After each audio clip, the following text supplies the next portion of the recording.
ખાનગી સ્કૂલોની સામે રાજકોટ ડીઓ દ્વારા લાલ આગ કરવામાં આવી છે અને કડક કાર્યવાહી ડીઓ દ્વારા આગામી દિવસોમાં કરવામાં આવશે।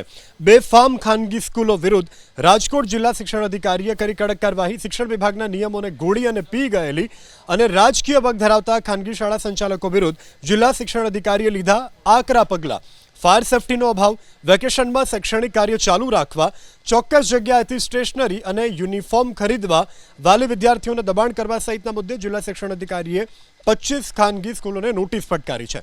જેમાં શ્રી મહાત્મા ગાંધી સ્કૂલ, વાસુદેવ વિદ્યાલય સ્કૂલ, મોદી સ્કૂલ, સર્વોદય સ્કૂલ, તપોવન સ્કૂલ, બરાડ સ્કૂલ સહિતની નામાંકિત 25 જેટલી ખાનગી શાળાઓને નોટિસ ફટકારવામાં આવી છે।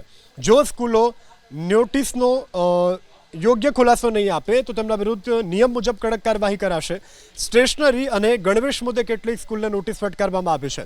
એટલું જ નહીં, નવા શૈક્ષણિક સત્રને ધ્યાનમાં રાખી જિલ્લા શિક્ષણ અધિકારીએ પરિપત્ર પણ જાહેર કર્યો છે, જેમાં કોઈ પણ શાળા પોતાના યુનિફોર્મ કે પછી અન્ય સ્ટેશનરીની ચીજવસ્તુઓ કોઈ ચોક્કસ સ્થળેથી ખરીદવા વાલી વિદ્યાર્થીઓને દબાણ નહીં કરી શકે।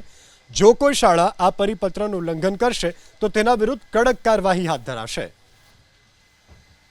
છેલ્લા એક અઠવાડિયામાં 42 જેટલી શાળાઓની અમારી તપાસ ટીમે જુદા જુદા મુદ્દાઓએ તપાસ કરી છે। આ જુદા જુદા મુદ્દાઓની અંદર એક મુદ્દો એ શૈક્ષણિક સામગ્રી અને ગણવેશ એ પણ આવી જાય છે। એની સાથે સાથે અમારા ફાયર સેફ્ટીના અને વેકેશન દરમિયાન સ્કૂલ ચાલુ છે કે નથી એના મુદ્દાઓ પણ અમે લઈએ છીએ। આ તમામ મુદ્દે છેલ્લા એક અઠવાડિયામાં 42 જેટલી શાળાઓની અમે મુલાકાત કરી છે અને એમાંથી 25 જેટલી શાળાઓને અમે નોટિસો આપેલી છે।